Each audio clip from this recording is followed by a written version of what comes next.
Jago Cem. Oh, bentar. Sorry. Oke. Thank you Caca. Yuk. Halo Sobat Jago, selamat datang di kelas web development Jago Cem week ke-7. Kalau kata pepatah, tak kenal maka tak sayang, maka izinkan gue untuk memperkenalkan diri terlebih dahulu. Nama gue Reza, dan gue yang akan menjadi moderator untuk membantu kelancaran kelas pada pagi hari ini. Sebelumnya, izin untuk aku rekord ya kelasnya. Nah, pertama-tama kita mau mengucapin terima kasih nih kepada seluruh peserta yang telah mendaftar serta hadir tepat waktu. Kita harap kegiatan ini dapat membawa manfaat untuk kita semua. Tentunya terima kasih juga kami sampaikan kepada Kak Dava yang telah hadir di tengah-tengah kita menyempatkan diri di sela-sela kesibukannya. Halo Kak Dava, gimana kan nih kabarnya Kak? Terutama kan kalau aku dengar-dengar nih di Sidoarjo lagi ada puting beliung ya Kak. Kira-kira gimana Kak kabarnya nih?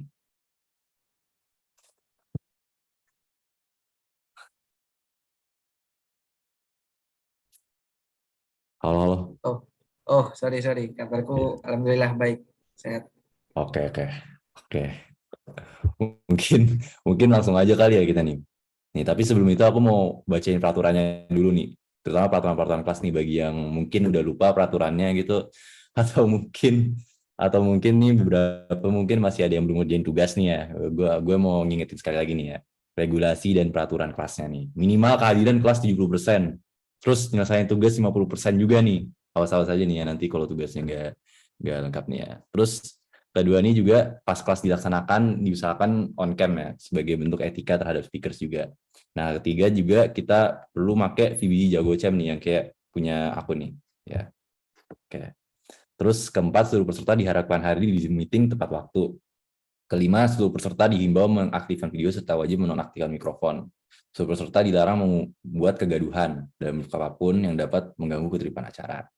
Seluruh peserta diharapkan juga buat ngisi link absensi yang bakal dikirim di kolom chat untuk kepentingan pendataan. Dan yang terakhir, don't forget to have fun serta ambil ilmu sebanyak-banyaknya. Oke, nah waktunya kita kenalan sama speakers kita yang keren banget, yaitu Kak Dava. Oh ini, aku mungkin bakal kenalin lagi nih. Kak Dava itu siapa? Kak Dava itu adalah founder dan full stack developer di Breakpoint ID. Nah, apa itu Breakpoint ID? Nah, Breakpoint ID ini adalah penyedia jasa website profesional bagi teman-teman yang punya inquiries terkait website atau web dev, boleh banget cus langsung ke sosial media Breakpoint ID. Nah, yang mau insight-insight dari web dev juga bisa cek Instagram @jago ya guys. Di situ kita udah mulai post collaboration post sama Breakpoint juga lumayan banyak. Dan di situ juga ada insight-insight tentang web development yang pastinya insightful banget pokoknya. Oke, Oke, mungkin kita langsung mulai aja kali ya, presenting today's Jago Jam class, web development, JavaScript. Untuk Kak Dava, waktu dan layar dipersilahkan. Oke, thank you buat kesempatannya. Jadi kenalin lagi, jangan bosan ketemu aku Dava dari full stack developer dari Breakpoint.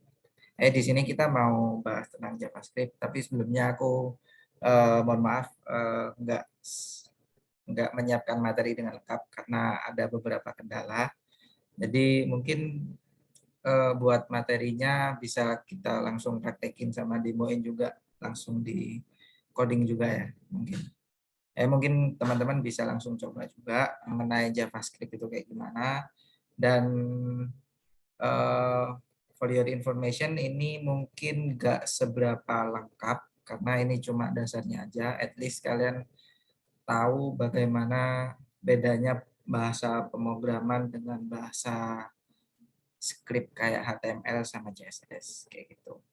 Jadi welcome. Jadi kita akan membahas mengenai JavaScript. JavaScript itu apa sih sebenarnya? Nanti kita akan bahas lebih lanjut. Sebelumnya kita nanti akan membahas beberapa topik yaitu JavaScript itu apa, kemudian nanti kita akan membahas tentang variabel, terus ada tipe data, array sama objek, kemudian operator, conditioning, grouping, dan function. Jadi ada beberapa topik yang mungkin bisa dibilang cukup penting dibandingkan dengan HTML sama CSS, tapi JavaScript ini cuma apa ya, kayak penambah fitur aja biar di website kalian itu lebih bagus dan lebih profesional lagi. Gitu.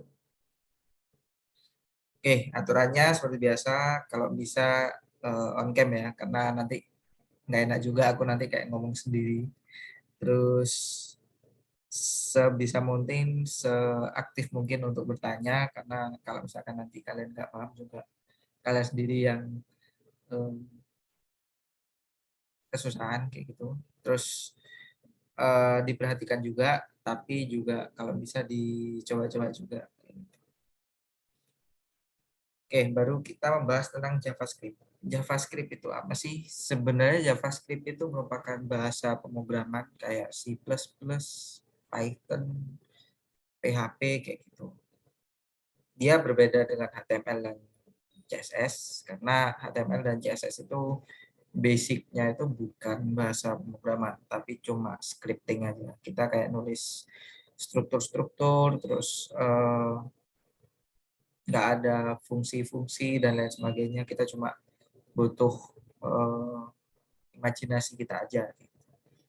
Nah, JavaScript ini merupakan bahasa pemrograman di mana bahasanya ini sangat mudah dipelajari buat teman-teman yang mungkin baru belajar tentang website atau mungkin baru belajar tentang bahasa pemrograman. Ini sangat cocok banget buat didalemin karena konsep dari bahasa pemrograman itu ada semua di JavaScript. Tapi JavaScript ini pada awalnya itu cuma dikhususkan untuk eh, kayak semacam perilaku dari websitenya sendiri sih. Kayak misalkan dibuat lebih aktif atau lebih bervariasi, lebih ada interaksinya kayak gitu. Tapi seiring perkembangan zaman, sekarang JavaScript udah mulai bisa digunakan macam-macam. Kayak bisa bikin game, kemudian bikin aplikasi Android, itu udah bisa. Nah, sebenarnya JavaScript ini nggak butuh software yang muluk-muluk, nggak butuh software yang berat-berat. Saya JavaScript ini sudah ada sejak kalian install browser kalian. Kayak di Google Chrome, di Mozilla itu udah ada eh, semacam software untuk menjalankan program JavaScript. Dan yang terakhir JavaScript itu eh, gratis, open source, nggak berbayar juga. Nah, salah satu contohnya itu ada React sama Vue, itu semuanya merupakan salah satu framework. Kemarin kita juga udah belajar framework, tapi basicnya adalah CSS.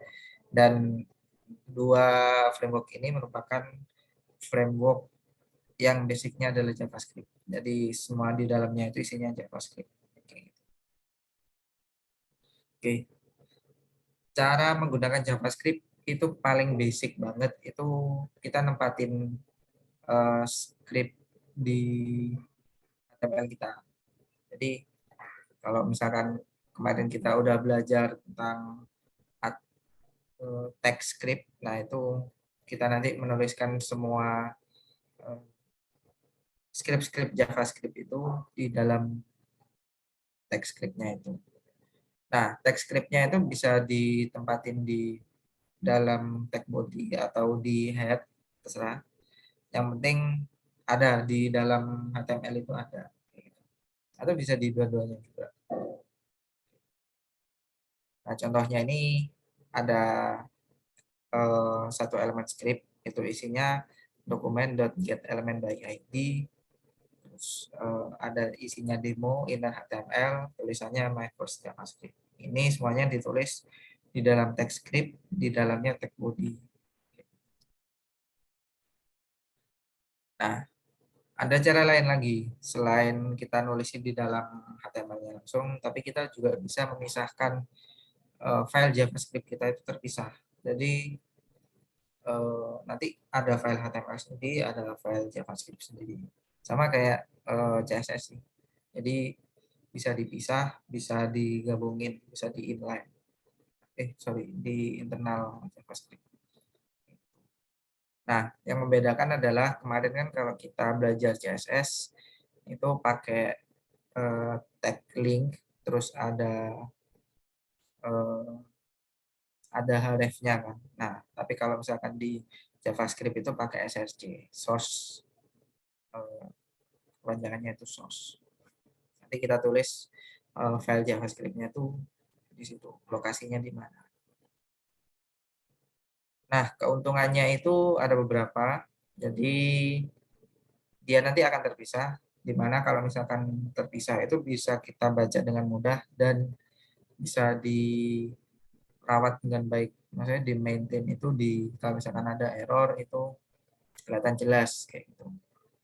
Terus eh, bisa mempercepat loading si websitenya ini daripada kita harus nulisin JavaScript-nya itu di dalam HTML.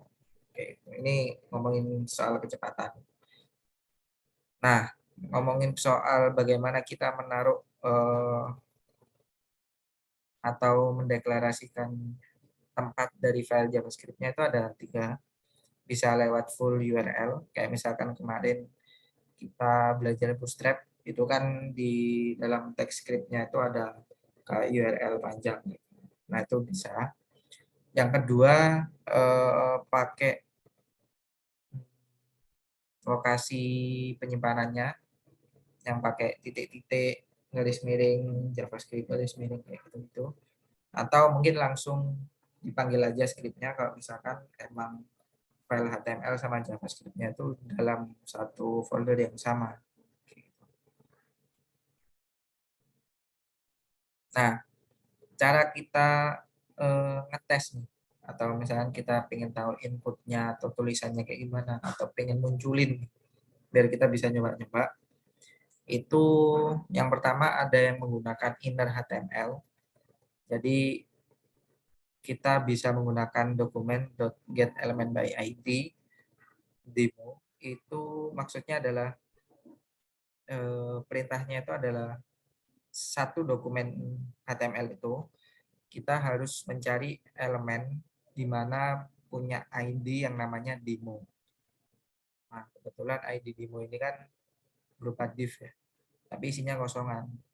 Nah, kita isi nih si kosongannya ini itu menggunakan titik inner HTML. Nah, nanti secara otomatis si HTML-nya ini akan keisi walaupun di dalamnya sini nggak ada isinya. Gitu. Nah, kalau misalnya kita coba, mungkin kalian bisa buka juga Visual Studio Code-nya. Kalau misalkan teman-teman pengen coba juga. Di sini aku punya satu file HTML seperti biasa. Kita ketik tanda seru, nanti biar dibikinkan tag HTML-nya. Nah, di sini aku kasih tag namanya div, terus ID-nya misalkan tes. Aku kosongin, ini nggak ada isinya. Tapi di bawahnya sini aku ketik lagi script buat menuliskan codingan JavaScript kita. Caranya kalau misalkan kita menggunakan inner HTML, kita tulis saja dokumen get element by ID by ID. Nah, nanti di dalamnya sini ada dalam kurung elemen ID-nya ini yang mana. Nah, kita panggil elemen ID-nya ini yang tes. Baru kita tulis isinya itu apa menggunakan inner HTML.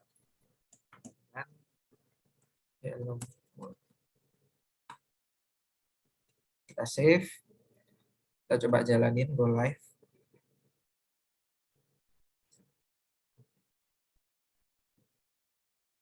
Nah, jadi sebenarnya dia ini kosongan. Kalau misalnya kita inspect, di sini juga kelihatan nih.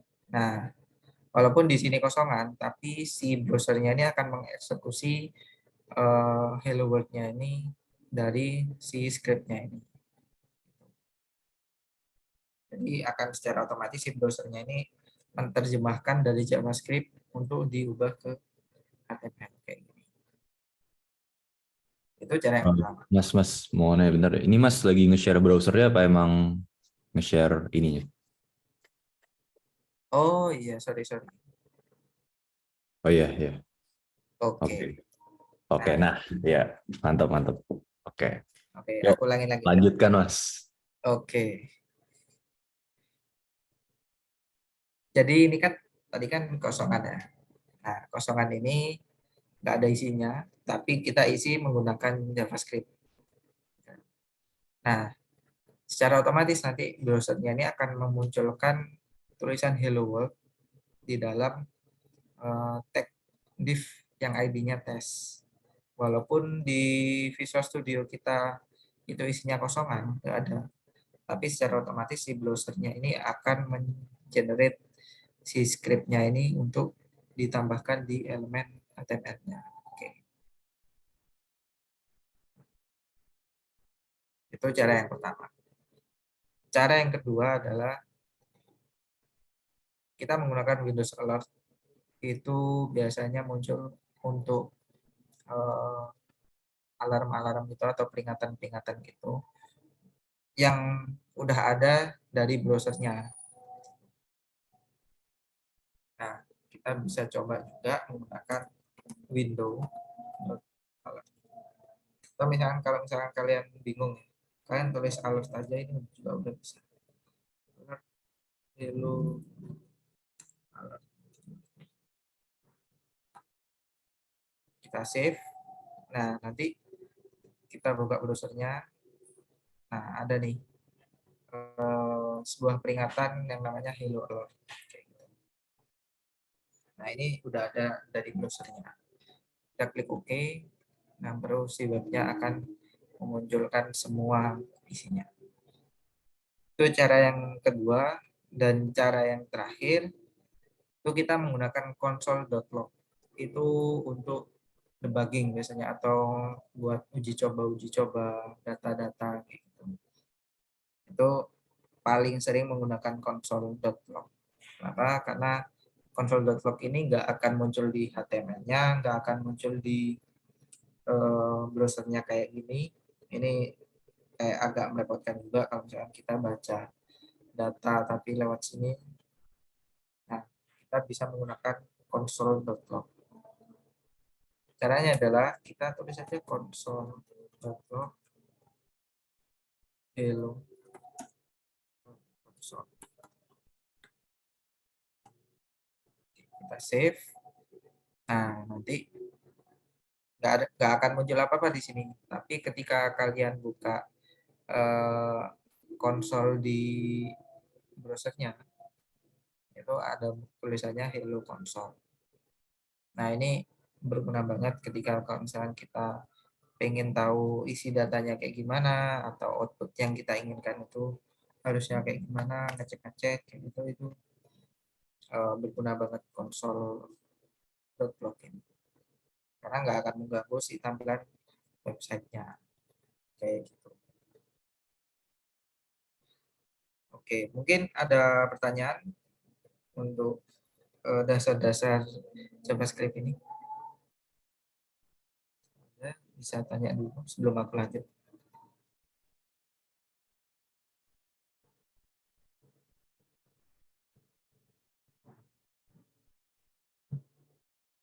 Ada ya? Mungkin bisa aku lanjut dulu. Kita baru membahas tentang variabel. Nah, karena aku tidak menyediakan materinya di sini, kita buka dokumentasi yang resmi dari W3 School, W3 School. Kita buka W3 Schools. Nanti akan diarahkan ke w3schools.com. Kalian klik. Nah, nanti akan muncul beberapa tutorial. Di sini ada HTML, ada CSS, ada JavaScript. Nah, kita bisa learn JavaScript.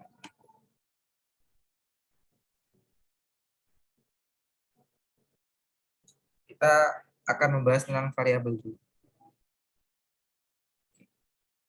Nah, variabel ini ada 4, di mana 4 ini adalah var, ada let, ada cons, dan nggak ada deklarasinya. Itu juga bisa. Nah, kita akan bahas tentang keempat ini. Tapi yang pertama kita akan bahas dulu tentang variabel dulu. Jadi variabel itu apa sih? Variabel itu semacam tempat untuk kita menyimpan data-data kita atau menyimpan semua yang kita perluin ke dalam suatu variabel.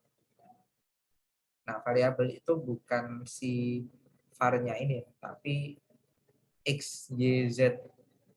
Ini contohnya x, y, z itu merupakan variabelnya. Sedangkan var ini kayak cuma wadahnya aja. Dia itu bentuknya variabel.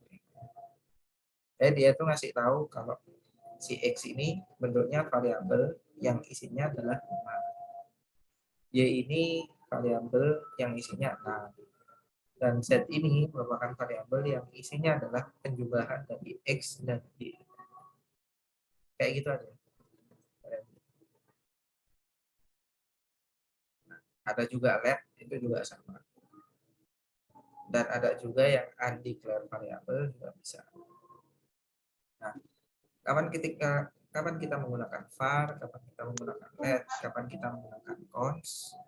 Jadi sebenarnya var itu sudah ada waktu JavaScript dibuat, itu sudah versi lama banget.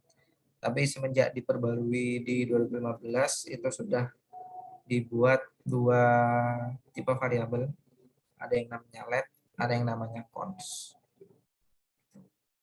Jadi kapan kita menggunakan cons, kapan kita menggunakan let. Sebenarnya cons itu singkatannya dari konstan. Jadi si variabelnya ini konstan, nggak bisa berubah-ubah. Sedangkan kalau let itu nilai dari variabelnya itu bisa berubah-ubah. Contohnya misalkan penjumlahan X dan Y ini. Nah, si Z ini kan nggak selalu sama kan, tergantung nilai X dan tergantung nilai Y. Nah, si Z ini harus menggunakan let. Sedangkan X dan Y ini kita sudah mendeklarasikan itu secara konstan. 5 ya 5, atau 10 ya 10. Nah, X dan Y ini harus dideklarasikan secara cons atau konstan.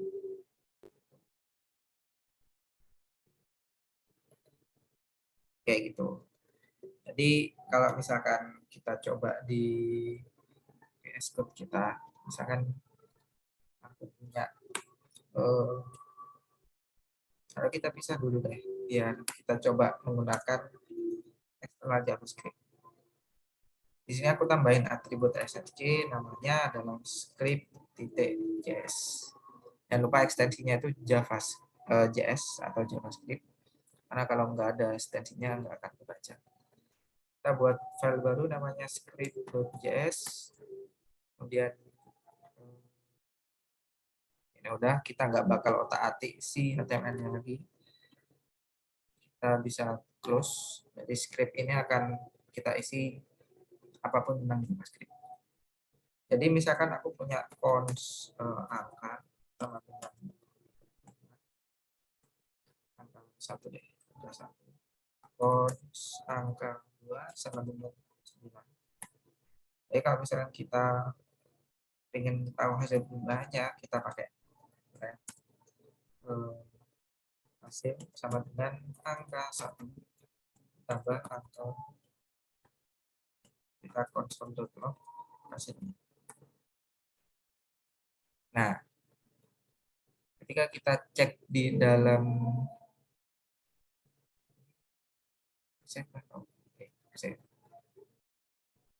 kita refresh lagi, sorry. Nah, di sini ada angka 14. Nah, ini merupakan hasil dari penjumlahan angka 5 dan angka 9. Itu cara kita menggunakan variabel. Nah, kalian lihat di sini aku menggunakan cons dan ada yang menggunakan let. Kenapa? Karena ini nanti akan sangat fleksibel variabel hasil ini. Nggak konstan ya. gitu. Terus aturan penamaan variabel kayak gimana? Ada beberapa aturan di mana nama variabel itu harus bentuknya unik, nggak boleh sama. Jadi misalkan X dan Y atau kayak tadi angka 1 dan angka 2. Kita nggak bisa nulisin angka-angka kayak gini. Karena ini namanya double declare. Dia dideklarasi dua kali. Itu nggak bisa. Jadi kita harus khususkan variabel ini isinya apa, variabel itu isinya apa. Namanya harus berisikan huruf, digits, garis bawah atau tanda dolar. Nah, semua namanya itu harus diawali dengan huruf atau bisa diawali dengan tanda dolar atau underscore. Namanya itu bisa menggunakan case sensitive. Jadi kalau misalkan kita punya di sini ada angka dan ini ada angka yang agak gede, ini beda. Angka dan nah ini udah beda. Jadi karena gede kecilnya tulisan ini dia mempengaruhi si nilai variabelnya. Dan yang terakhir ada beberapa kata atau beberapa nama yang di JavaScript itu nggak boleh dipakai lagi. Jadi nanti kayak si JavaScript-nya itu bingung. Misalkan kita mau namain variabel for atau if kayak gitu. Tapi si JavaScript ini juga punya ada fungsi yang namanya if. Nah, bingung nih, if-nya ini mau fungsi JavaScript atau nama variabel. Nanti si JavaScript-nya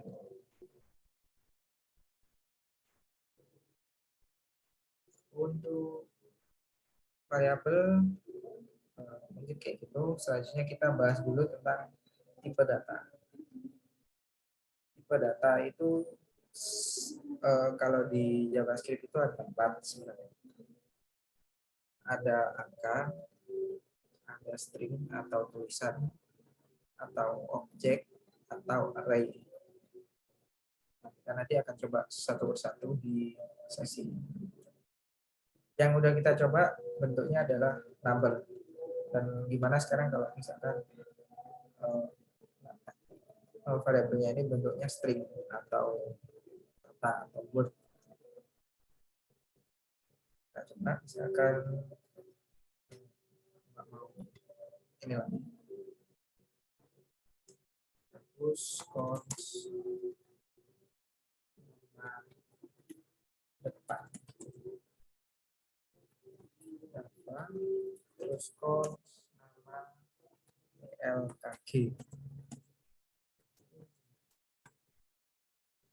Kita panggil semuanya di sini nama depan ditambah nama. Kita lihat hasilnya kayak gimana. Saya adalah dia digabungin. Jadi kalau string itu ditambahin, dia nanti digabungkan, bukan dijumlahkan. Nah, beda lagi kalau misalkan kita menggabung, menambahkan sebuah angka kayak tadi 9 sama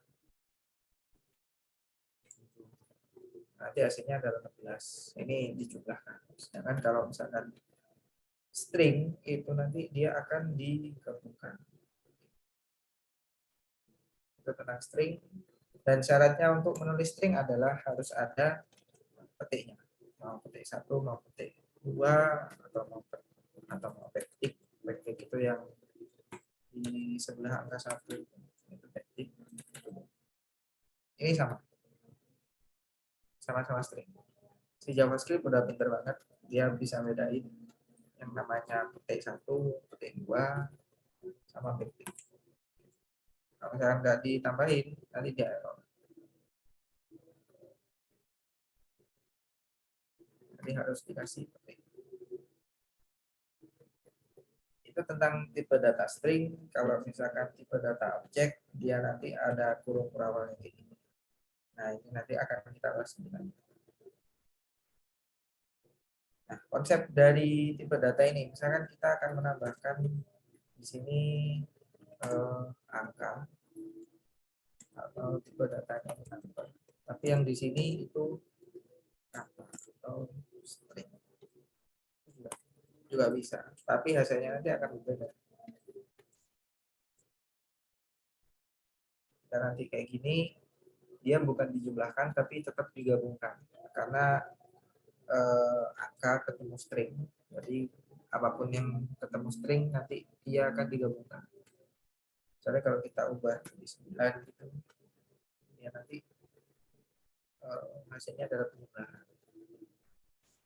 Nah beda cerita kalau misalkan nanti kita tambahin nama tengah.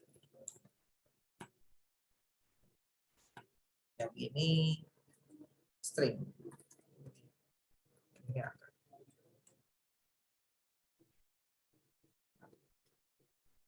Nah yang terjadi adalah si belum tersampai nama. Nah yang terjadi adalah 6 tambah 9 ini itu dijumlahkan dulu. Kemudian nanti yang nama tengah ini itu akan digabungkan hasil dari penjumlahannya 16 tambah 9 itu. Si JavaScript udah pinter banget membedakan angka dan string itu udah. Terus, nah kalau misalkan angkanya itu berupa desimal, itu udah diakali juga oleh si JavaScript. Si JavaScript juga udah tahu juga kalau ini angkanya itu bentuk desimal. Bahkan bisa pakai pangkat pangkat E3 misalkan. Berarti ini adalah 9 kali 10 pangkat 3. Jadi 9.000. Nah ini nanti juga udah tahu. 9.016,459. Nanti hasilnya 9.000. Nanti 9.000 tambah 16, sekian. Terus nanti digabungin dengan nama tengahnya. Itu juga bisa. Jadi basic kalkulasinya si JavaScript udah bisa. Kayak gitu. Mungkin sampai sini dari variabel sama tipe data ada yang mau ditanyain atau mungkin kecepatan bisa ditanyakan.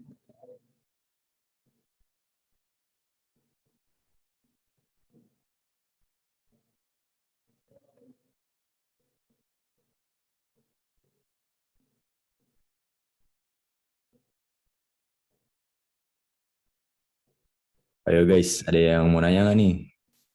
Sebelum dilanjut array sama objek ini agak tricky banget.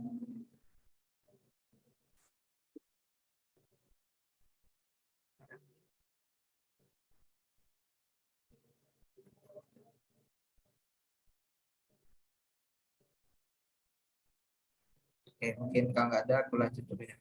Oh ini Nathaniel Takeshi, silakan. Baik, sebelumnya terima kasih banyak, banyak atas kesempatannya Kak. Kak Dava, aku izin nanya dong, sebelum minta maaf banget ini belum bisa on cam gara-gara ada kendala apa tuh jaringan biar ininya sinyal stabil. Ini Kak Dava, aku jadi penasaran sih, sebenarnya ini agak sedikit dan gini, aku mau nanya soal kalau JavaScript tuh lebih populer untuk web dev doang nggak Kak? Atau dia bisa jadi bahasa pemrograman untuk fungsi lain gitu Kak? Itu aja sih dari aku. Oke, pertanyaan yang mungkin bisa sangat menarik. JavaScript sekarang itu sudah tidak digunakan, tidak hanya digunakan untuk website saja, tapi bisa sekarang untuk mobile apps. Itu nanti ada frameworknya sendiri, tapi basicnya adalah JavaScript juga. Jadi benar-benar sudah kayak banyak penerapan. Bahkan backend pun itu ada yang menghandle JavaScript juga. Ada yang dihandle dengan JavaScript. Jadi kita kan belajar front end. Karena kan kita juga udah mengenal backend. Nah itu si JavaScript juga bisa front end, bisa back end. Itu juga bisa. Apakah menjawab Nathaniel Takis? Berarti Kak, apa tuh bisa dibilang berarti kalau JavaScript untuk web dev itu kayak semacam jembatan dari front end ke back end. Apa itu benar? Coba.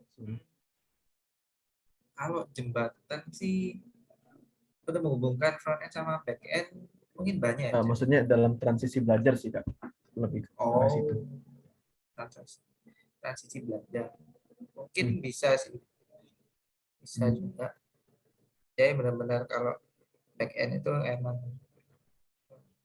lingkupnya udah bahasa pemrograman all, jadi nggak ada scripting lagi, udah pengolahan data gitu sih.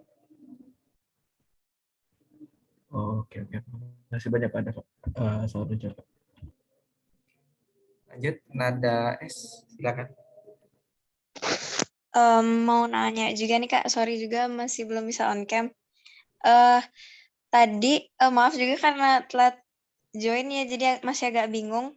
Ini kan cuman kelihatan bukan di live streamnya dari HTML-nya. Ini kayak kelihatan bukan di page website yang kita bikin gitu. Jadi ini fungsinya untuk apa sih Kak gitu? Oke, ini agak sedikit mengulang sedikit ya. Jadi tadi sempat juga dibahas beberapa cara untuk kita bisa mengimplementasikan si JavaScript ini. Cara yang pertama, kita tulis script JavaScript-nya itu di dalam HTML-nya. Jadi contohnya kayak gini. Nah, misalkan aku matiin dulu aja.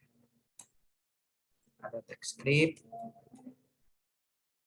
terus nanti di sininya script. Oke. Nah, ini bisa digunakan juga, misalkan console.log lalu. Nah, peletakan JavaScript di dalam dokumen HTML ini juga bisa juga nanti ada hasilnya juga, misalkan. Nah, ini udah ada hasilnya juga. Atau kita bisa memisahkan si JavaScript-nya ini secara terpisah. Nah, kita pakai yang namanya text script sama, tapi kita tambahin atribut src untuk memanggil file JavaScript-nya ini letaknya di mana atau menggunakan JavaScript yang mana. Kayak gitu sih. Makanya kalau misalnya kamu lihat di sini, ini cuma isinya JavaScript, nggak ada HTML-nya karena udah terpisah. Si script-nya ini manggil file yang namanya script.js, di mana script.js ini satu folder dengan indeks HTML. Kemudian nanti isinya itu akan dimasukkan ke dalam filenya sini. Sama kayak CSS biasa sih. Kayak gitu. Apakah menjawab? Maksudnya kayak dia kelihatan di konsolnya itu. Emang cuman untuk kelihatan di situ, bukan di hasil nanti di tampilan HTML-nya gitu maksud saya. Oh, bisa sebenarnya. Tadi juga ada beberapa cara untuk nampilin di HTML-nya. Yang pertama itu pakai dokumen .get element by id demo inner HTML. Nah, ini akan muncul di halaman HTML-nya. Tapi kalau misalkan yang kayak aku tadi menggunakan console log, itu cuma tampil di konsol si browsernya ini aja. Jadi nggak muncul di dalam HTML. Sebenarnya bisa juga misalnya konsol lognya ini diganti kayak dokumen .get element by id. Misalkan di sini tadi ada div yang id-nya tes, isinya juga kosongan. Aku bisa panggil ID tes ini, bisa tes t inner HTML sama dengan hasil. Nah, ini juga sama. Jadi dia akan muncul di HTML dan di konsolnya. Kayak gitu sih. Oh, oke Kak, makasih. Oke. Ada lagi sebelum aku lanjut?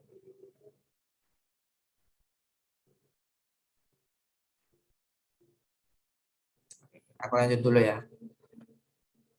Pembahasan selanjutnya yaitu mengenai array dan objek. Jadi array itu apa, objek itu apa, sebenarnya dia mirip. Tapi kita bahas yang array dulu. Array itu merupakan suatu tipe data. Ini juga akan memudahkan kita kalau misalkan kita punya, ini aku hapus dulu ya. Cons nama 1 sama dengan cons nama 2 sama dengan cons nama 3 sama dengan fakta. Nanti di sini ada lagi cons nama 4 sama dengan result.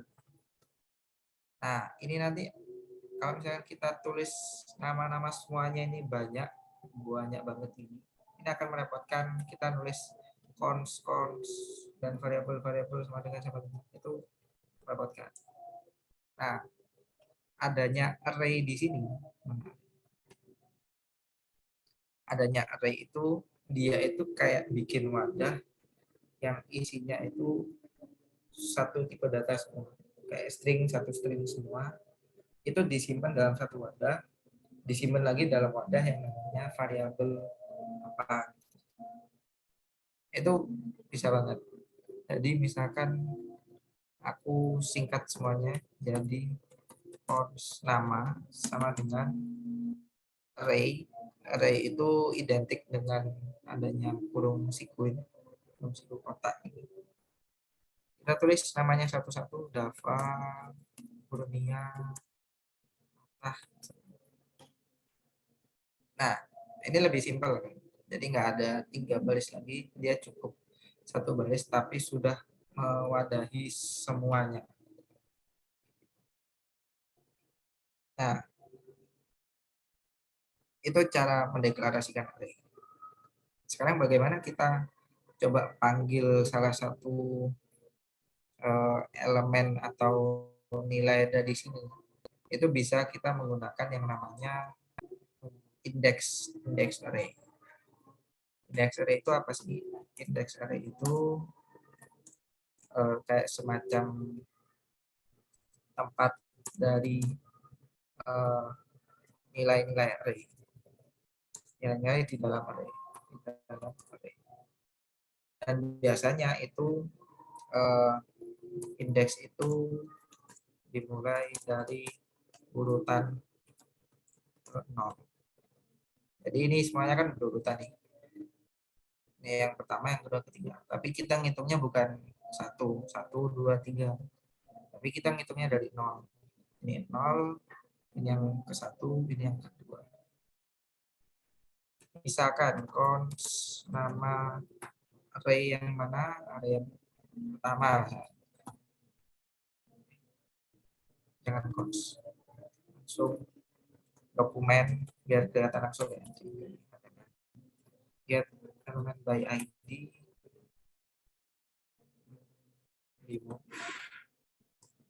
HTML sama dengan nama yang pertama kayak ini. Kita cek di HTML kita.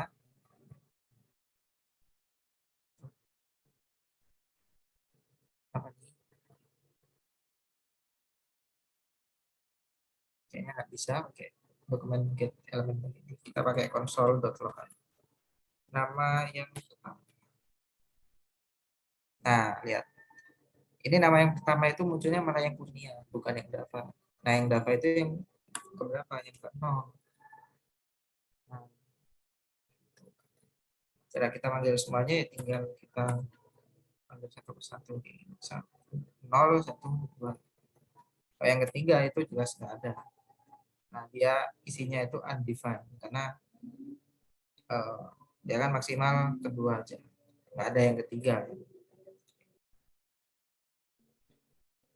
Itu caranya untuk memanggil array.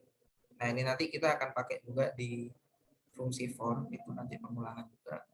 Itu kita kayaknya kepake juga array-array kayak gini. Itu array. Terus apalagi tentang array?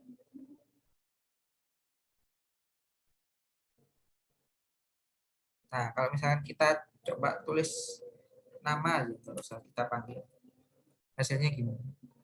Nah, hasilnya berubah array kayak gini, yang isinya tuh ada 3 item. Isinya 3 item, tapi pemanggilannya dari 0, 1, 2. 3 ini cuma berapa jumlahnya aja. Tuh. Nah, kayaknya kita agak bingung ya kalau misalkan kita punya nama variabelnya itu banyak banget, tapi masa kita hitung satu persatu kayak gitu, nggak mungkin kan. Nah, muncul lagi si JavaScript ada yang namanya objek. Objek itu apa? Sama kayak array, cuman dia tandanya adalah dia pakai kurung kurawal kayak ini.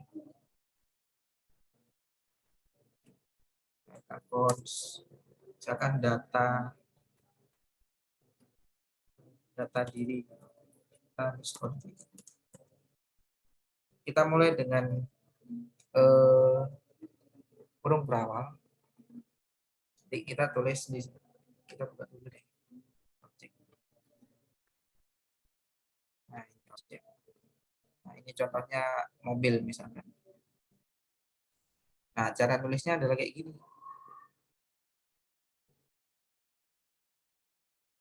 Coba deh kita coba di sini. Misalkan namanya berapa, terus umur,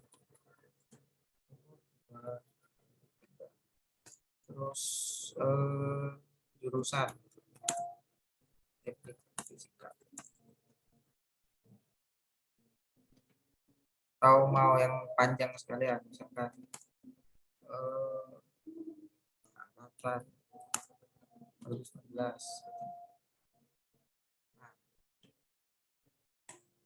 Kita bisa panggil satu persatu, tapi nggak pakai kita ngitung dari 0, 1, 2, 3, enggak. Kita cukup panggil console.log dulu, panggil data diri. Tapi yang mau dipanggil apa? Misalkan jurusannya. Nah, kita panggil jurusan. Save. Nah, gitu.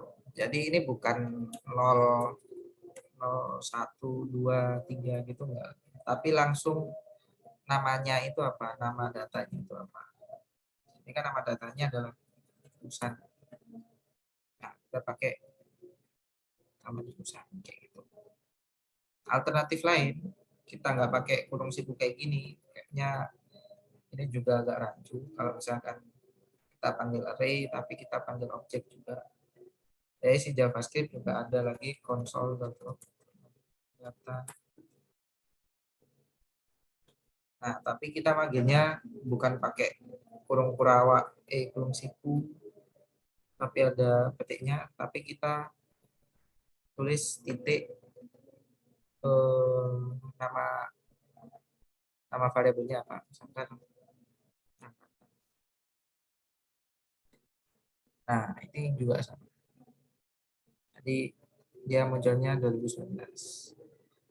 Cara kayak gini juga bisa, cara kayak gini juga bisa, tapi lebih baik menggunakan cara yang kayak gini. Karena kita nanti bisa bedain gimana namanya ini bentuknya objek atau bentuknya array. Oke, ini nanti identik dengan array. Tapi kalau kayak gini identik dengan objek. Jadi objek itu pemanggilannya selalu pakai titik. Itu array dan objek. Apalagi bukan objek.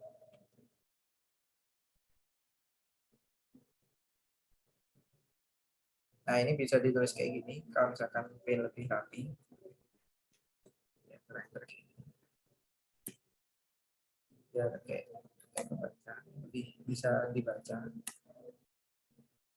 Tidak terlalu panjang kalau kanan. Nah, bisa ditambah juga di sini. Asam, Sidoarjo. Bisa lebih enak bacanya. Oh, ini namanya, ini ada nilainya namanya nama, ini nilainya namanya umum. Lebih bisa terbaca.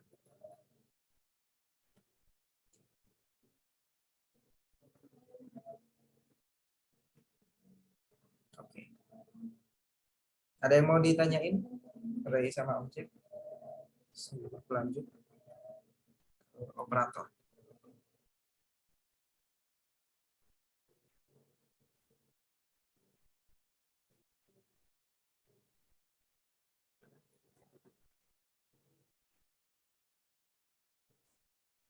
Jadi sekalian bisa bedain apa itu objek, apa itu array.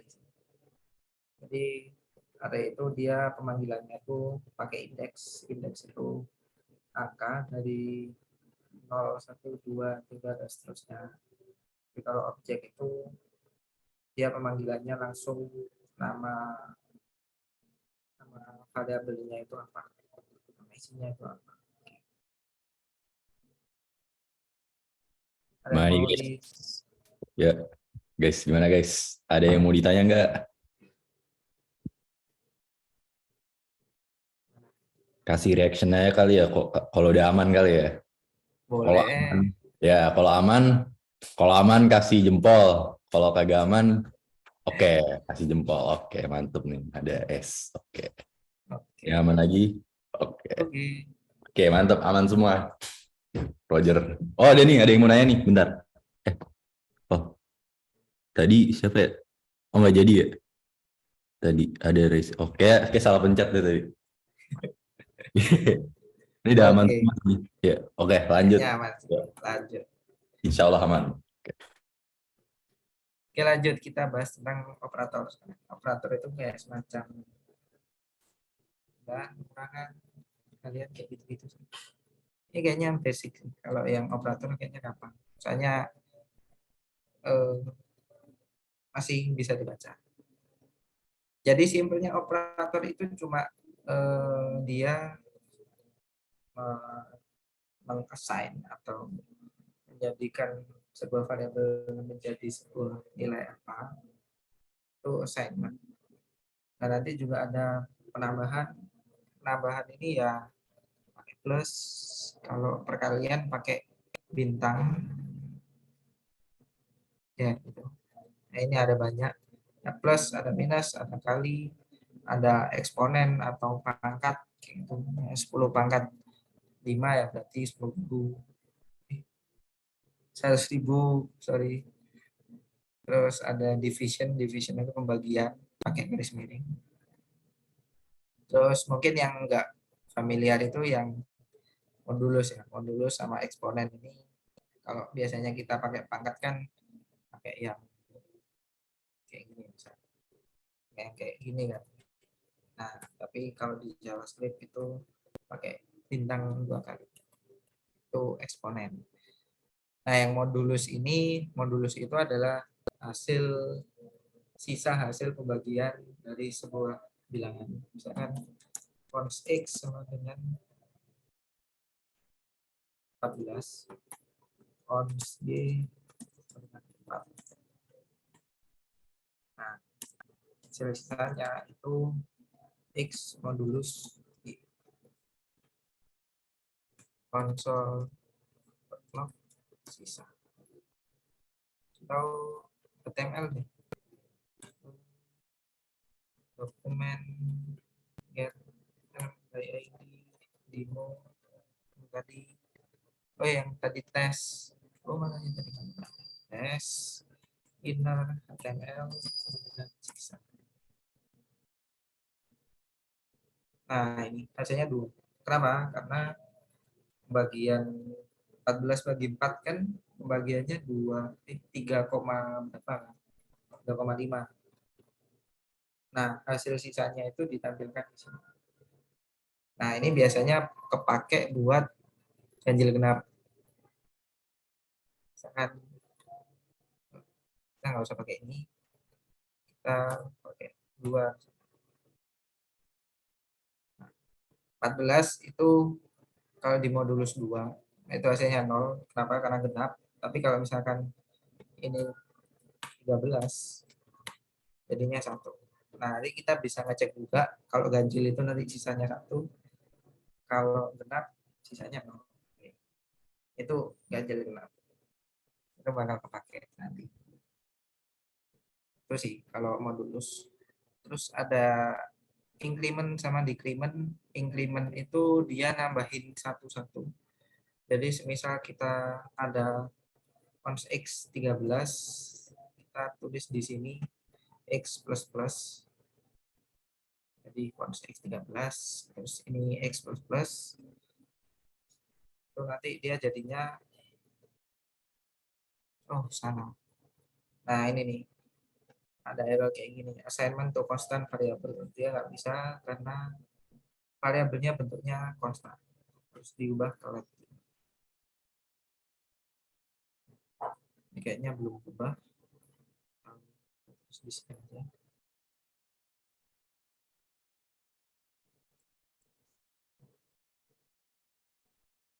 Sisa. Oh, nggak bisa. Lihat juga.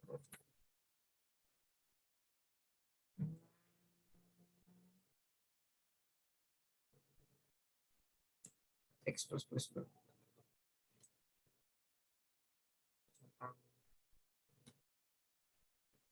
X. Nah, ini maksudnya. Jadi ada X yang nilainya ini 13, terus dia dikasih plus-plus kayak gini. Terus dia ditampilin lagi X-nya. Nah, X-nya ini bukan 14 lagi, tapi bukan 13 lagi, tapi jadi 14. Kenapa? Karena dia udah di plus-plus dulu. Plus-plus itu ditambah 1. Tapi kalau min-min, ya nanti dikurang 1, jadi 12. Ini nanti digunakan untuk pengulangan biasanya. Pengulangan itu ada increment sama decrement. Terus ada lagi JavaScript assignment operator. Nah, ini kayaknya agak sedikit membingungkan, tapi bisa dicerna. Ya, kalau misalkan kita pakai X sama dengan Y, jadi sama aja kayak, ya Y itu sama aja kayak X. Nilainya sama. Enggak.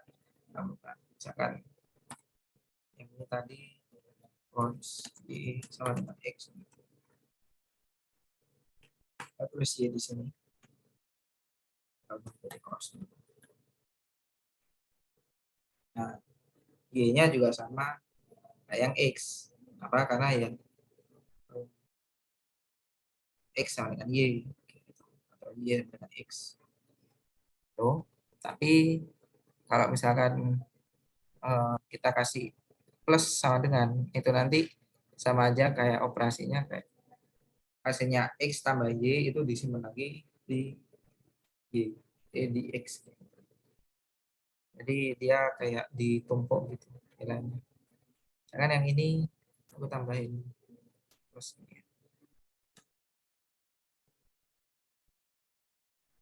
Y sama dengan X, terus net X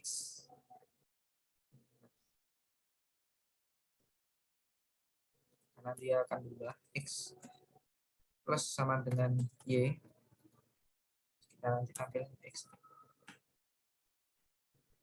ya, nanti jadi 20. Nah, kenapa? Karena usah gini deh, 2 gitu. Nah, ya ini sama aja kayak X-nya itu 13 tambah 12. Tambah 2. 13-nya ambil dari X, ditambah 2. 2-nya dari sini. Itu sama aja. Kalau misalkan kita kurangin, ya hasilnya juga 13 kurang 2, 11. Atau perkalian 6 bagian 6,5 modulus 1. Kenapa? Karena ganjil 13 bagi 2 kan sisa 1. Atau eksponensial 169. Kayak gitu. Ini macam-macamnya. Kalau kalian lihat di W3 School udah ada juga. Terus ada concatenation atau concat. Concat itu penggabungan 2 string jadi 1. Kayak yang kita udah coba tadi. Cons nama 1. Berapa? Cons nama 2 sama dengan let hasil sama dengan nama 1 plus nama ini kita masukin sebagai nilai hasil. Nah, hasilnya digabungin. Misalkan kita pengen tambah spasi gimana? Ya tinggal ditambahin spasi aja. Tambahin spasi di sini. Nama plus spasi ketik spasi plus nama 2. Nanti ada spasi. Sesimpel itu aja pasti. Jadi namanya ditambahin spasi, tambahin kayak gitu. Bisa juga pakai operator yang kayak tadi, misalkan yang nama yang ini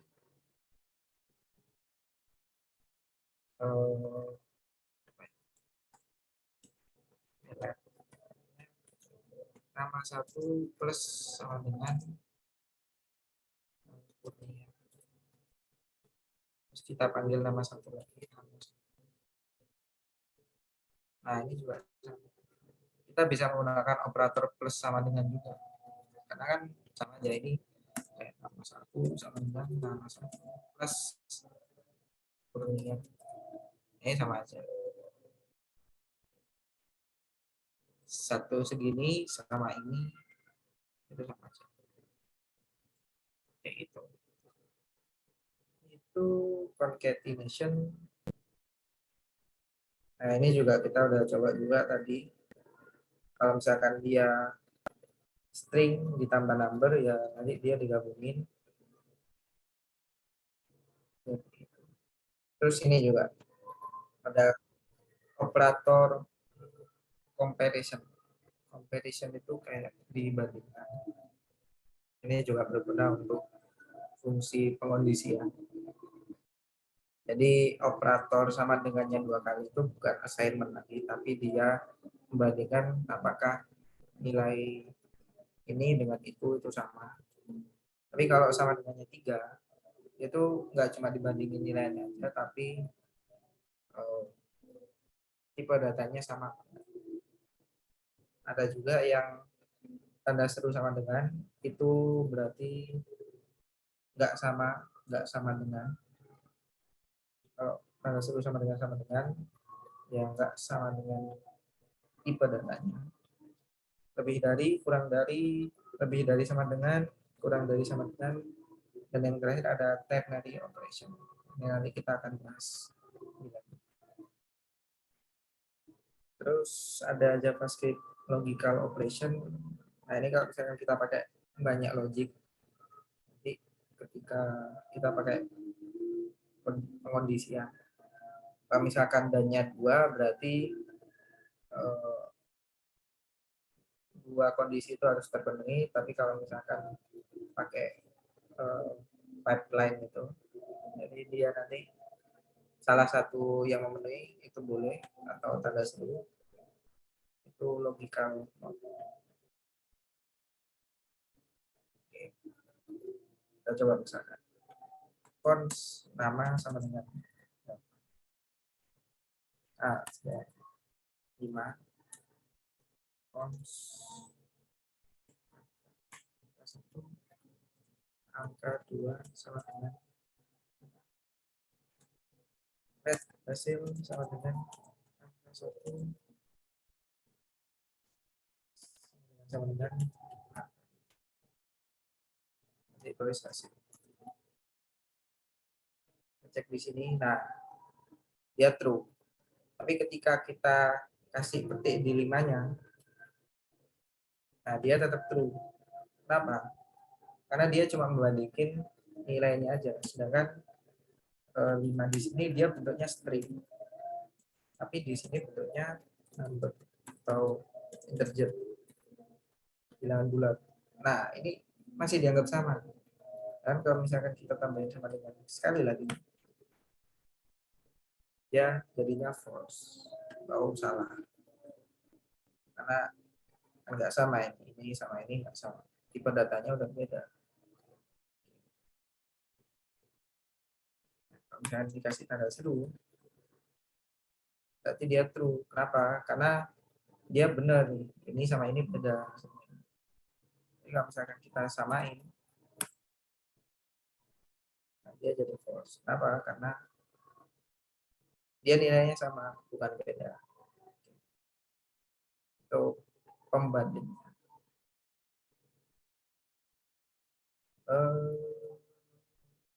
Mungkin itu operator.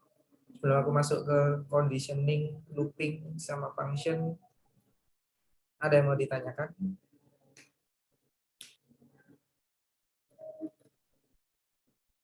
Operator kayaknya nggak pakai. Belum ya? Oke, kalau belum aku lanjut ke kondisional atau pengondisian.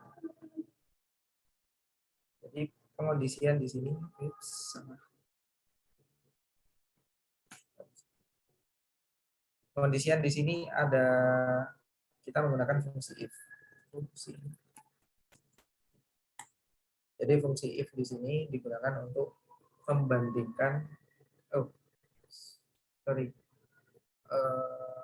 dia nanti strukturnya adalah if ini. Nah, if kondisi, jika kondisinya memenuhi maka statementnya jadi jalankan. Nah, atau ada lagi else itu statement lain. Nanti mungkin bisa aja juga ada yang namanya else if kondisi 2 statement lain.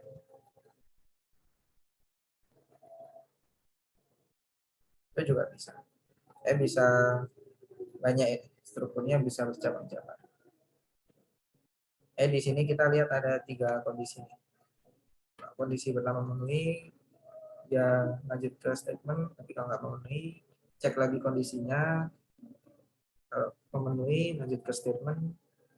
Kalau nggak memenuhi, berarti terbuang ke statement yang general. Karena di sini aku punya cons angka 1 sama dengan 13.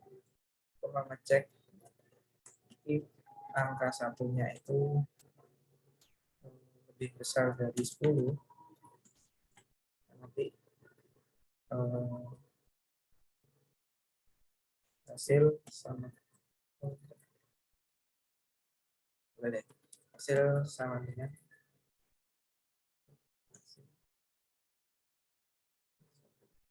console.log, langsung aja console.log angka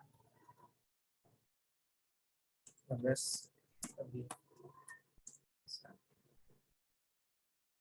Else console.log angka 13 lebih kecil.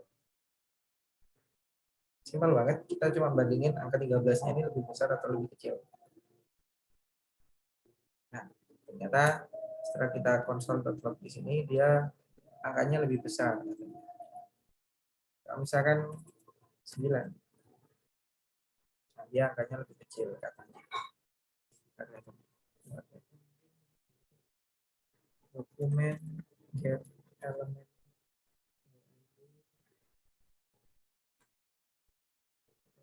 s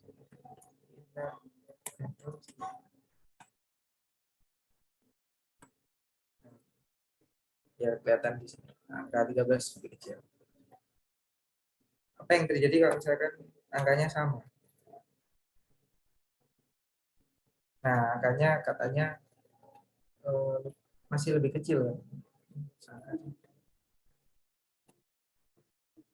Nah, katanya masih lebih kecil. Kenapa? Karena kita nggak ada situasi di mana angkanya itu sama. Kita kasih aja di sini else if angka 1 sama dengan 10. Dokumen get element by ID tes inner HTML angka sama.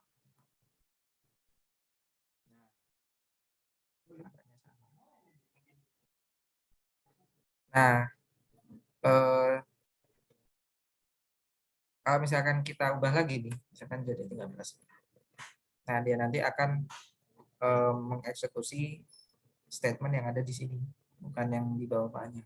Tapi ketika dia udah beda lagi, 8 misalkan, ya nanti akan menjalankan statement yang lebih kecil. Ini fungsi if. Nah, tadi kita juga udah ada yang namanya ternary operation. Itu sebenarnya sama. Kan di sini ini aku komen dulu deh. Kontrol dari sini. Ternary lihat hasil angka 1 tanda tanya. Tanda tanya itu kalau misalkan kita bandingin dulu lebih besar dari 10 tanda tanya. Kalau misalkan dia lebih dari 10 tulisannya lebih besar.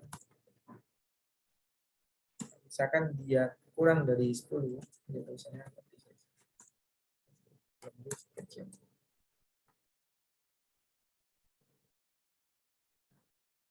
Belum ambil dokumen get element ID tes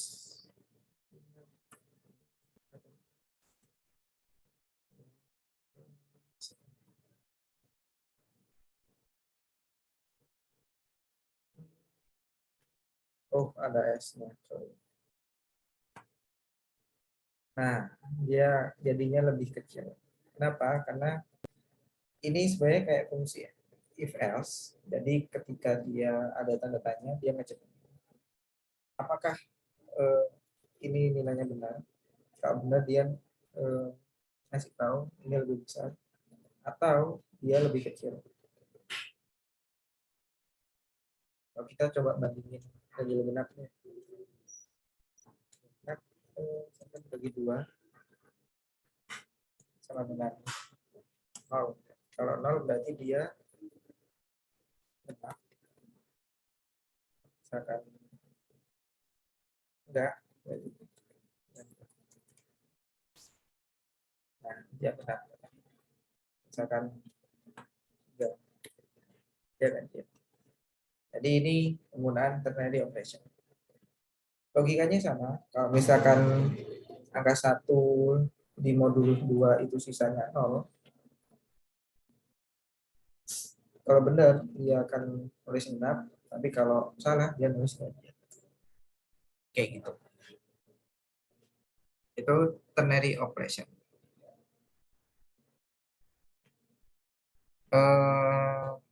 Selanjutnya ada lagi yang namanya looping. Nah, yang looping ini ada 3. Kita buka dulu di D3 School. Di sini ada yang namanya, nah ini ada if else, ada switch. Switch ini nanti bisa dipelajari lebih lanjut ya kalau ingin tahu. Nah, ada yang for. for.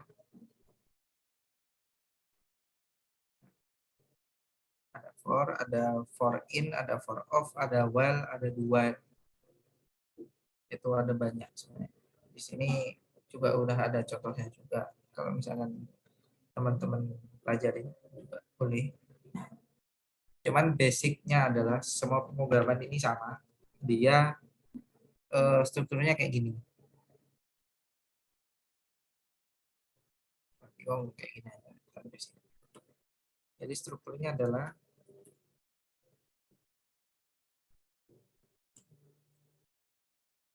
for, ada inisialisasi,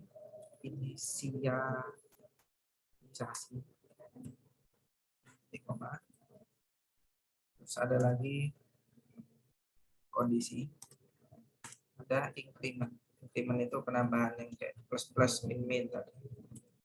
Baru di sini statement. Cara baca yang paling sederhana adalah for ini adalah bahasa Indonesia kan untuk inisialisasinya apa, dimana kondisinya itu kalau misalkan memenuhi, dia jalannya statementnya. Ketika statementnya udah selesai, dia ditambah. Itu kayak gitu. Contoh, misalkan aku tadi punya cons nama sama dengan array Java Korean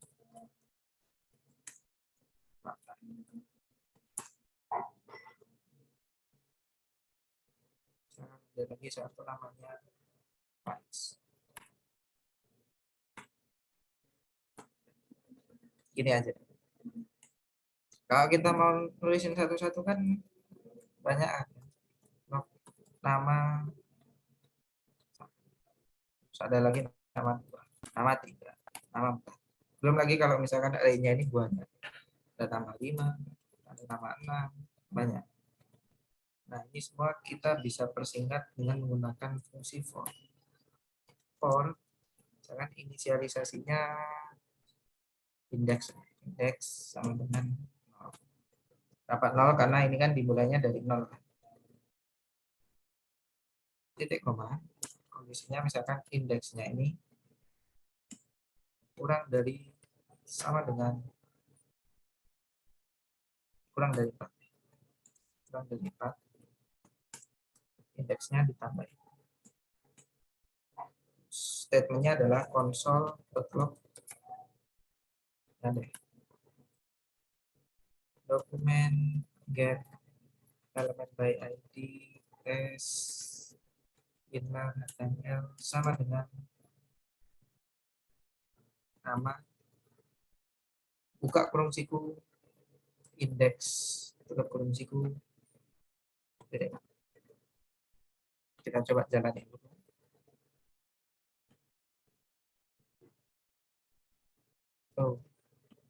Yang terjadi dia ini sih jadi satu yang terakhir. Kita pakai console.log.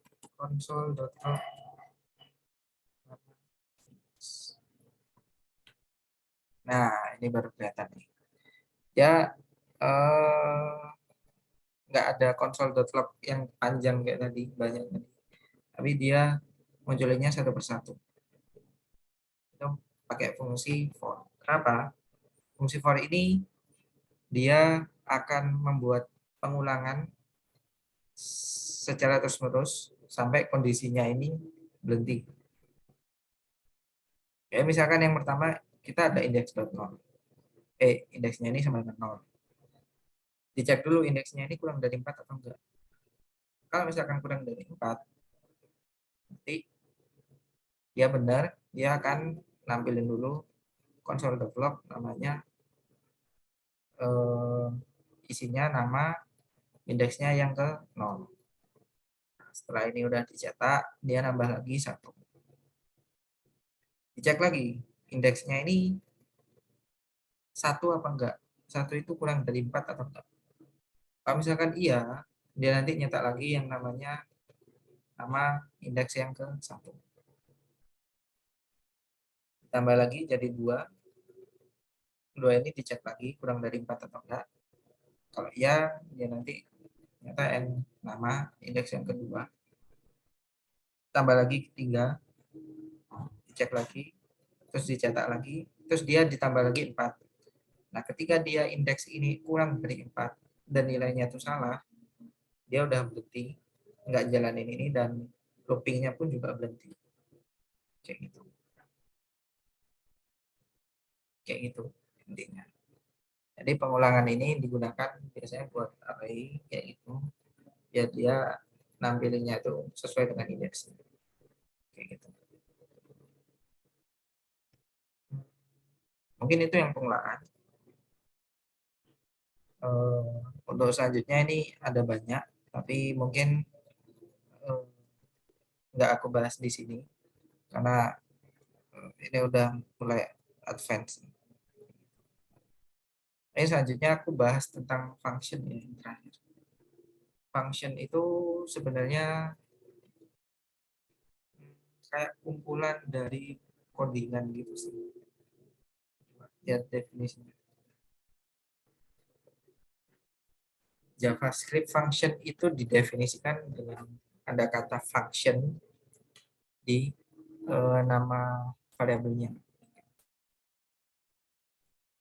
Itu harus dideklarasi dulu, baru nanti bisa dipakai.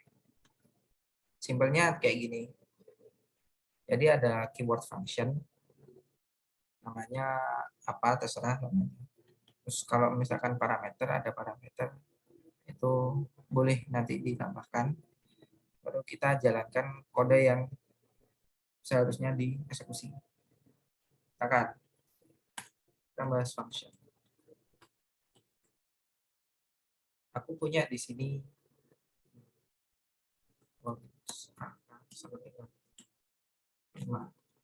di sini aku pengen ngecek if angka modulus 2 sama dengan 0, dokumen get element by id test HTML sama dengan angkanya benar. Misalkan dia salah,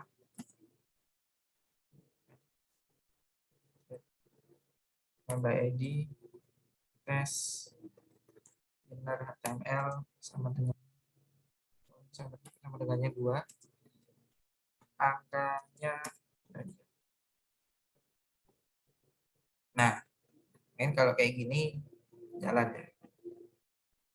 Nah, misalkan ada lagi, aku pengen bandingin dia angka ke-8, 2 sama dengan 8.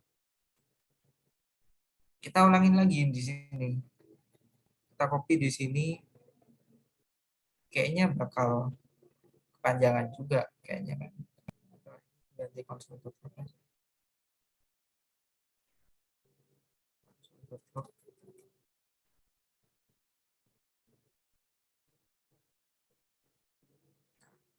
Kayaknya kalau misalkan ada lagi kayak gimana? Ini 3. Terus ini 11. Nah, hasilnya kan sama, tapi kita nulisannya itu berulang-ulang. Jadinya kita nggak fleksibel sama codingan kita. Nah, ini semua karena codingannya sama, relatif sama, kita bisa masukkan ke dalam function. Mana function ini misalkan kita namain jadinya cek genap ganjil.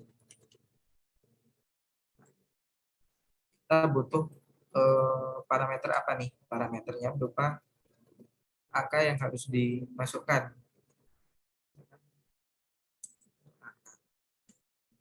Kurung peramal, enter, kita masukkan di sini. Angkanya ini ambil dari sini. Nah, kegunaannya apa sih di sini? Kegunaannya adalah kita nggak perlu nulis ini lagi semua.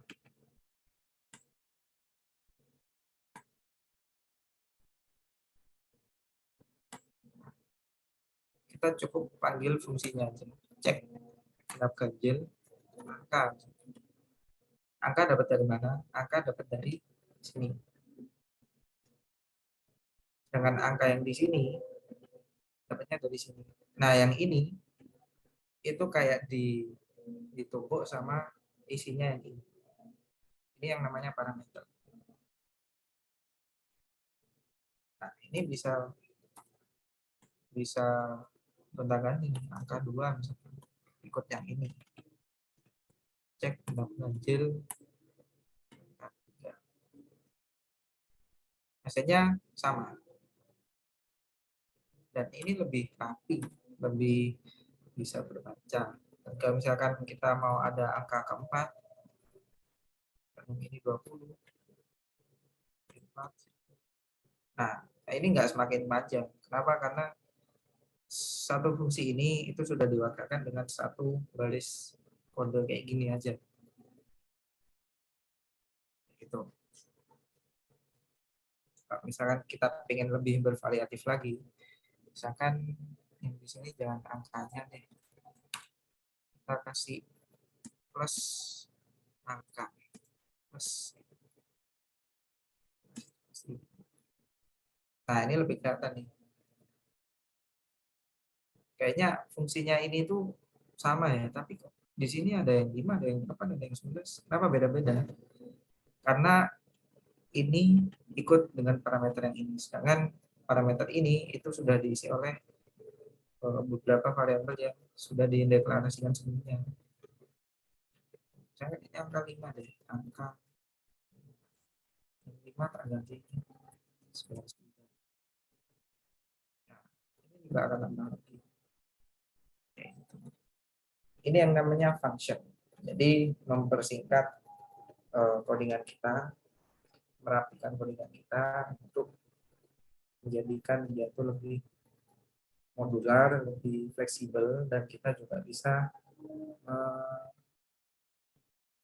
membaca codingannya itu jadi lebih mudah. Kenapa? Karena kita cukup tahu kalau misalkan ada error yang kayak gini. Ini kayak ada kurang spasinya, kayaknya sama. Kita cuma cek satu baris aja. Oh, di sini errornya.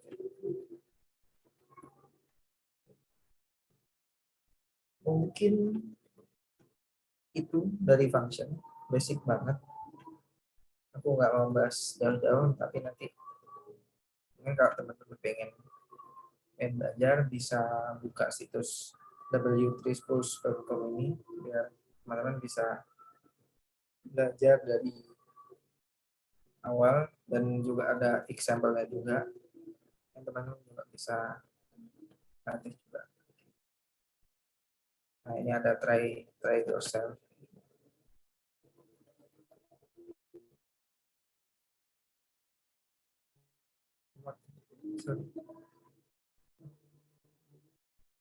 Ini misalkan.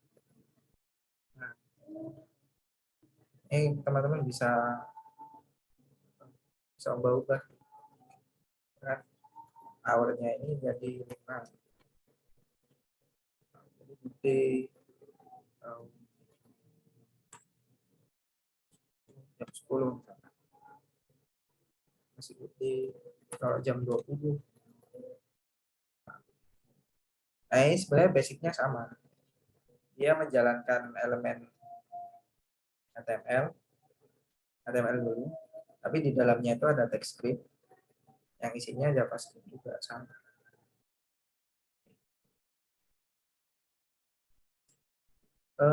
Mungkin itu aja. Ada yang mau ditanyain dari teman-teman? Bisa ditanyain aja.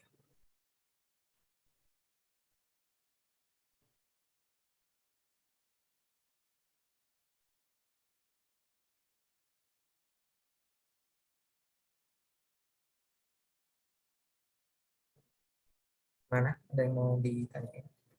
Ya, aku tunggu sampai jam berapa ya? 6.47 deh. 47. Teman-teman pengen mencerna dulu. Sambil aku balikan ke Reza sebagai moderator.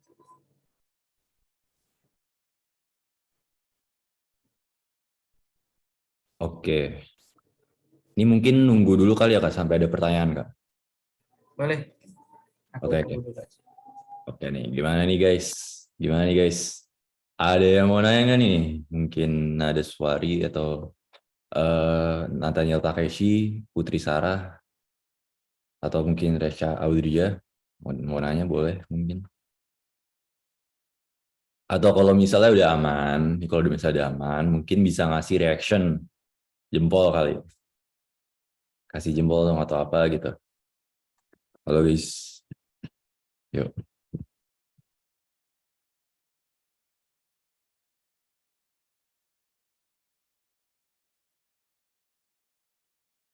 Oke, mungkin aku tunggu sampai 46 kali ya.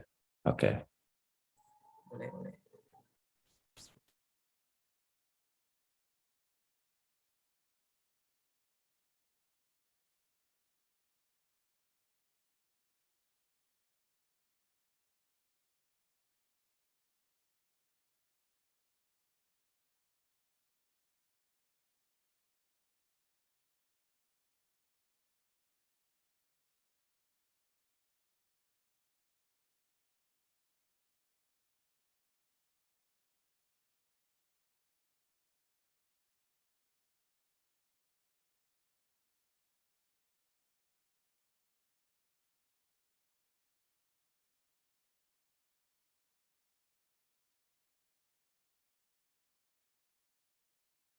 Oke, mungkin karena gak ada yang nanya nih, mungkin saatnya kita untuk menutup kelasnya nih, tentunya.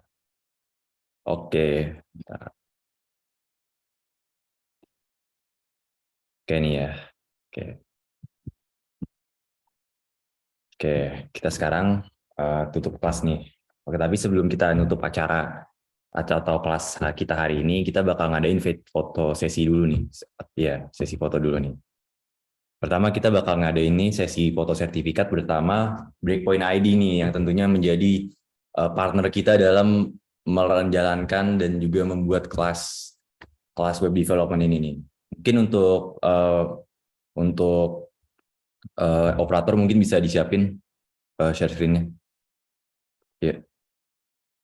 Halo operator. Oke, mungkin operatornya lagi ini kali ya. Bentar. Halo Vincentia Natasha. Oke. Mungkin saya aja kali ya. Bentar. Oke, bentar. Atau mungkin Reza bisa bantuin share screen buat ini. Ya.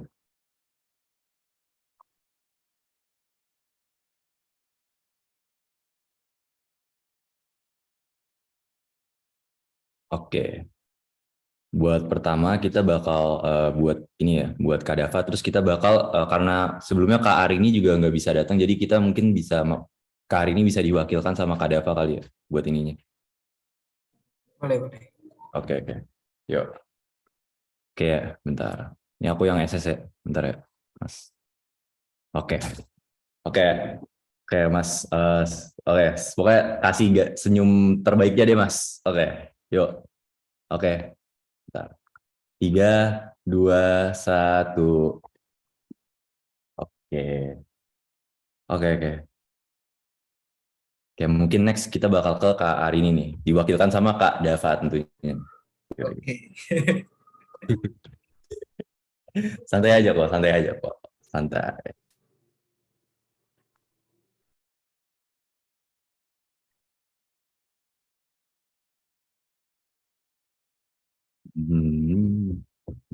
Oke. Oke, sekarang kasih senyum terbaiknya lagi nih, Mas. Nih, saya kasih senyum terbaik saya nih. Yo. Oke, dalam 3, 2, 1. Oke, sip. Oke, thank you. Thank you operator udah share screen. Oke, sip. Nice. Oke, mungkin sekarang karena kita udah foto setting juga nih ya, dan juga uh, udah lupa mau ngomong apa. Tapi lanjut aja kita ke sesi apa? Sesi foto bersama para peserta nih. Oke, bentar. Oke. Oke, mungkin peserta-pesertanya bisa nyalain kamera mungkin. Oke. Nah, Nathaniel Takeshi bisa nyalain kamera, Putri Sarah juga bisa mungkin nyalain kamera. Sama Reca mungkin bisa nyalain kamera. Aku tunggu ya. Sama mungkin rekan gue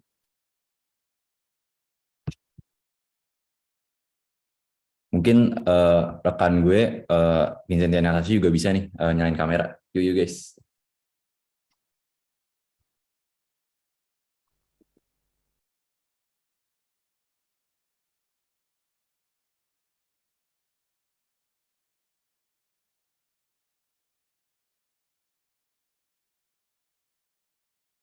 Oke, yuk guys, on cam.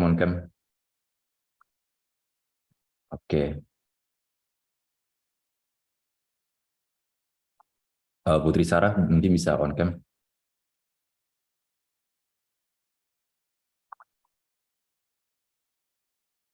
Oke, mungkin ini dulu kali ya. Oke, sekarang nih siap-siap ya buat foto ya nih guys. Oke, gua foto dalam 3, 2, 1, cheese. Sorry. Oke, cheese. Oke, ganteng-ganteng dan cakep-cakep nih. Oke. Yuk. Oke, mungkin sebelum kita